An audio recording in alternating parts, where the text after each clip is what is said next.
and inspirational comments. The progress made is really remarkable as we all, corporations and governments and nonprofits, have really engaged on these critical issues. And thanks to Carolyn's leadership, major progress made.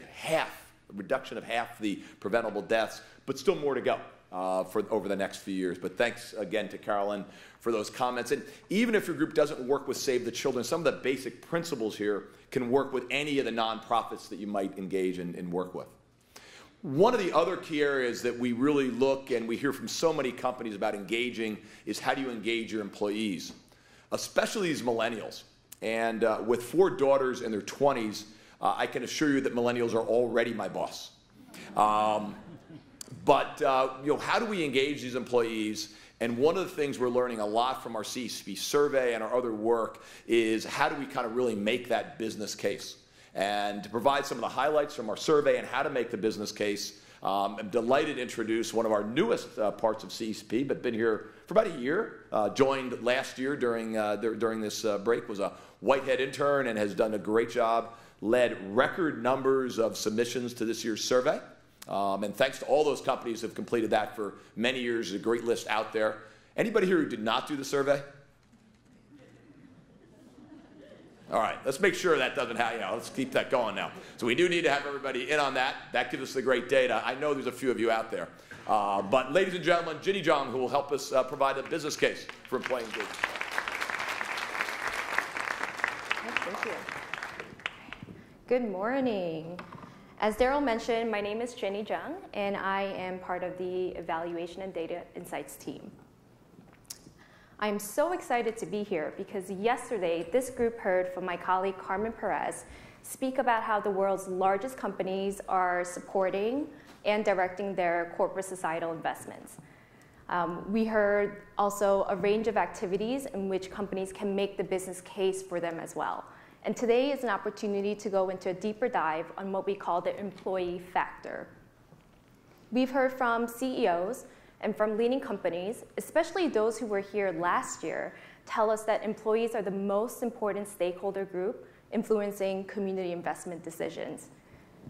CECP turned to external studies to provide supporting evidence on this employee factor.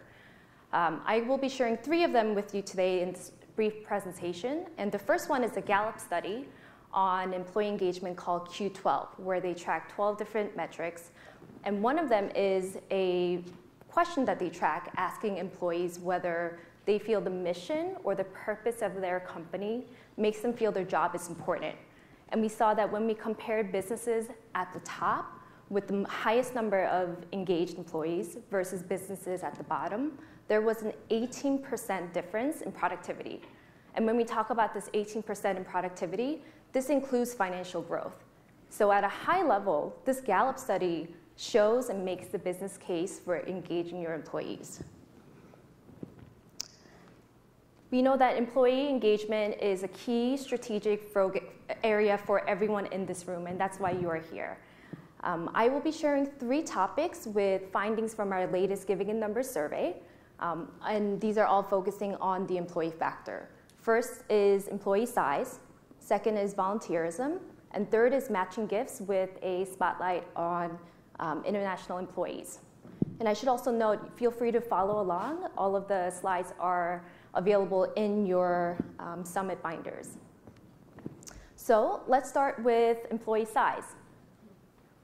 We see that companies are continuing to make the case for contributions team members despite downturns in total corporate employee headcount.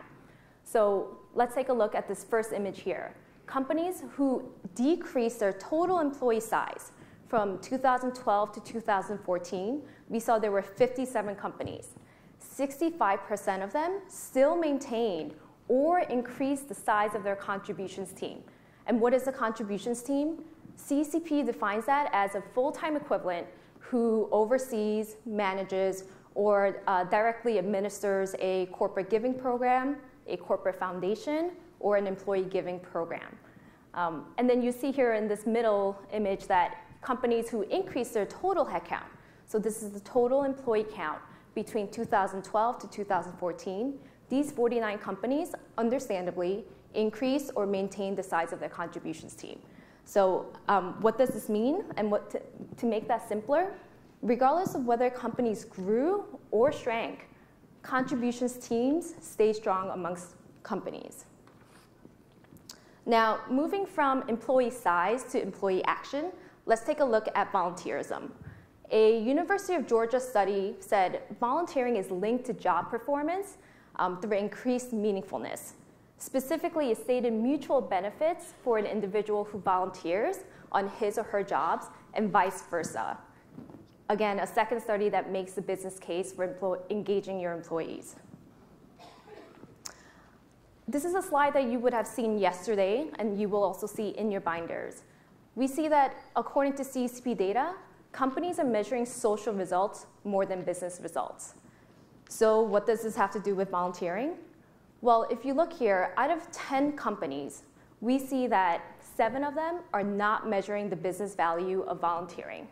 And yet when we ask the same group of companies in a different set of questions, where are you measuring that social outcomes or impacts of at least one grant, only 2 of them are not measuring, meaning the inverse is true when you're comparing the business value versus social outcomes. We think that there is certainly an opportunity here to take a look and see how to reframe this idea of measuring. And we know that everyone here wants to make the business case, but it's clear that the data is not yet available. So just another way to look at it. As many of you know who participated in our Giving in Numbers survey, we know that employee giving has been going up. You have told us. And here you'll see that volunteerism and the offerings that companies are providing for the companies have been growing. So this data here shows a match set of 145 companies. We are following their data from 2012, 2013, and 2014. Back in 2012, we saw that 40% of these companies were offering volunteer programs, specifically pro bono programs. 43% of them, and this again is the same group of 145 companies, they were offering board service leadership opportunities. Fast forward to 2014, and we see that more than half of them are now offering these same 2 programs. And we've got an image of Taproot here because they are great collegial organizations, and there are tons of other organizations who can help scale or develop your pro bono or board service opportunities within your team. Now, as I mentioned, for those who have participated in our most recent survey, you know there is a question we ask about what type of programs you offer to your employees, as well as what you consider to be the top 3 most successful programs. So here in this blue chart, you'll see that company-wide day of service was offered by 54% of companies. Dollars for Doers, another popular program, was offered by 56% of companies. And then paid release time, which is actually our most commonly offered volunteer program, was offered by 60%. Now, let's take a look to see what they said in terms of success. So of the companies who offer company-wide day of service, 80% of them consider that to be one of their 3 most successful programs. We look at Dollars for Doers. Of the companies who offer Dollars for Doers, 65% of them consider it to be the most successful. And likewise with paid release, it is our, again, most commonly offered volunteer program. 68% of these companies consider it to be quite successful. Now, we know that volunteering is, volunteer and participation rate is one of the most important ways to measure success of these programs. And so here's another data point. We followed a group of 59 companies between 2012 to 2014. We see that back in 2012, the average percentage of employees who were volunteering on company time, and this is at least 1 hour, it was 29%. Fast forward to 2014, we see that 33% is the average percentage of employees who volunteer. Now, when you look at this yellow box here, when we look at just 2014 figures, which is a larger sample size, so this will be different than the 59 that we just looked at. On average, 30% of employees volunteer. So that's just one tidbit for you to take away. When we look at this blue box here, we are zooming into the top quartile. And I know that you've heard a lot of quartiles being mentioned, but this quartile is looking at the companies with the highest percentage of volunteers, so highest percentage of employees who volunteer. And the top quartile had 50% or higher participation. In other words, companies at this top quartile had at least half of their employees volunteer on company time. And we know that when you are the so here is the third external study that I will be sharing with you to make the business case for employee engagement. There was a University of Southampton study that says social incentives, which are opportunities for an employee to make a charitable donation, and in this instance it would be matching gifts, it increased productivity of the employee by up to 30%. So again, another evidence making the case for engaging your employees. And we know that when you're the employer, companies are stepping up to make this opportunity available to the employees. So looking at matching gifts, we know that it is the way that companies are showing their value and helping their employees participate. And we saw that year-round policy program is actually now the most commonly offered program. What I've done is that we've taken a look to see on average across all of the data that we have how $100 might be broken out in a typical company. So of the $100 of matching gift funds, a company might allocate approximately 50% or $48 to a year-round policy. Approximately 33, so a third, $33 will go into a workplace giving campaign. And then the remaining $20 of this $100 pot of money might go into Dollars for Doers, disaster relief programs, or another matching gift program. The one thing to note is that we know that although that 88% of companies are offering matching gift programs, and this is an increase from last year where we saw that it was 86% of our survey respondents, that on average a company will offer 2 to 3 matching gift programs. So we know that, and it's okay if your matching gift allocation does not mirror this. But it is good to know that year-round policy did see the biggest jump from 2013 to 2014, which also explains why you might see a decrease in the other areas between the past 2 years. Now that we've seen what companies are doing, this is an opportunity to see how employees are being involved with this matching gift structure. We saw that employee giving through payroll has actually declined. And I should note that payroll deduction is just one way that employees can be engaged, of course. So looking at a specific group of companies, again, doing a match set, we love them because it shows a clear way of seeing whether there's been an increase or decrease. So in 2012, we saw the median employee giving amount of a company, the set of 51 companies, was $2.39 million. It dipped down to 2.10, and then in 2014, it was $2.08 million. Now, overall, we saw that the rate of these employee giving amounts were declining by 3%. However, we're also seeing that the median number of organizations that employees are supporting through employee deduction, payroll deduction, has risen to 500 organizations. And so what this means is that put together, we can see employees are making smaller size donations to a larger number of organizations.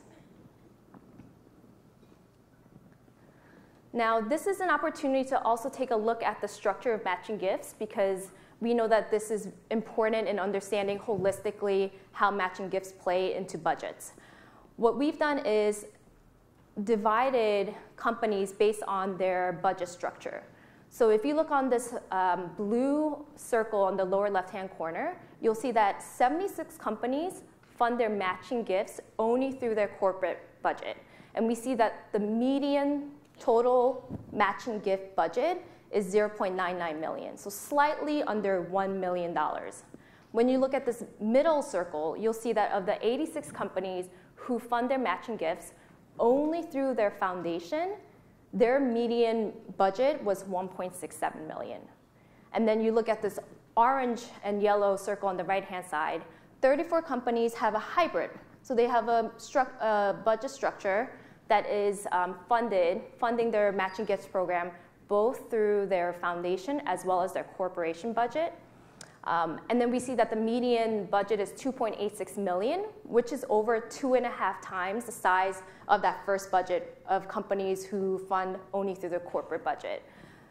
This is important to note because if you are thinking about making a possible change in the way that you are funding your matching gift programs, it is good to know that there may be an opportunity to make the case for increasing your budget if you intend to changing it one way or another. As you look to expand to other regions, which we know is happening when companies are growing globally, and they're also expanding their employee engagement programs, I wanted to pull out data from our global research called Giving Around the Globe. You'll see here there's a chart, and it shows a regional breakdown of the type of percentage of companies who are offering matching gift programs. So if you look here, you'll see that Asia, 94% of the companies we surveyed headquartered in Asia offered employee giving programs to their employees there. Whereas if you look at Latin America, it was 17% of the companies headquartered there that was offering these programs. So what this means to you is that as you look to expand, you may have to refer to some data that shows some locally relevant statistics and trends to know whether there may be a better idea or a better way to approach opportunities to engage your employees. Now, returning back to our Giving in Numbers survey, which is our primary data point here, we found that disaster relief is most commonly offered to international employees. And we know that this is important because, again, we know companies are expanding not only their services and businesses, but the way that they're engaging their international employees. So first, here in this first chart, you'll see that there were 51 companies who offered disaster relief programs, and 53% of them are offering it to international employees. And I should note, international employees are employees who are located in countries outside of where the company is headquartered. So likewise with Dollars for Doers, there were 89 companies who offer Dollars for Doers, and of them, 36% of them offer it to international employees. Likewise with Year-Round Policy, 33% of these companies are offering it internationally, and Workplace Giving, 24% of them are offering it internationally. So now, yesterday you heard Carmen give an example of a benchmarking, and I wanted to do the same here using real data from our latest Giving in Numbers survey. So let's say you are a representative of a company called Engage Incorporated, and you come to us and say, 18% of our employees are volunteering. Can you let us know via benchmarking what some of the other companies might be doing? So CECP can easily pull a number that says, out of 143 companies, we see that on average, 30% of employees volunteer. Great, now you have something to benchmark yourself against. We also know that because you are located in California, CECP, we might say, okay, let's pull together some information of companies that are geographically located near you. So Bay Area companies, we noted there were 12, and the average for these companies are 29% of their employees who are volunteering. And then here with the top quartile, you saw that there were 35 companies where at least half of their employees in each of these companies are volunteering on company time. So using this information that you get from CECP, you can easily walk into your chief HR officer's office and say, I've got a great idea. I see that there are opportunities to grow. And a recommendation that you might present to him or her is, let's leverage existing resources. Let's use our company intranet and advertise some of the daily volunteering opportunities and activities that we spend so much time building and developing. So you've heard today 3 main takeaways. First is employee size and the resiliency of the contributions team. Second is volunteerism and the strong rate of employee participation. And 3 was matching gifts and the change in size and scope of donations. So where do we go from here? You're all here because we know that you want to engage with other leading companies. And we know that you are already engaging with your employees. So now it's time to engage with CECP. We have the data and the metrics from our published insights, which includes our Giving in Numbers survey and our Giving Around the Globe, which incidentally, we have now run out of hard copies here at the summit just because they're so popular. But they are available for free and can be downloaded on our website. I should also note the data here is last year's data, and all of the data you've heard me present today, as well as Carmen, and the data that you've heard Daryl mention are all of the new data. And I should say, for those who did participate with the most recent survey, thank you. Your support to the research is so valuable to everyone in this room, as well as to the sector. And for those who did not, it's okay. Just let us know when you are ready to do so, and we can help you get you on board and catch you up on speed with all of the data that can be available to you. And all of the companies are here today because you are a CECP company. You have access to online reporting tools, and you also have access to customized benchmarking. You'll notice on the screen here there is a link, a bit.ly link where you can submit a request for a customized benchmarking, and that's what we're here for. So as we close today, I hope that you are now equipped with some of the data to help you start making the case for employee engagement, and we hope that you stay in touch and you keep us posted, and I'm looking forward to engaging. Thank you.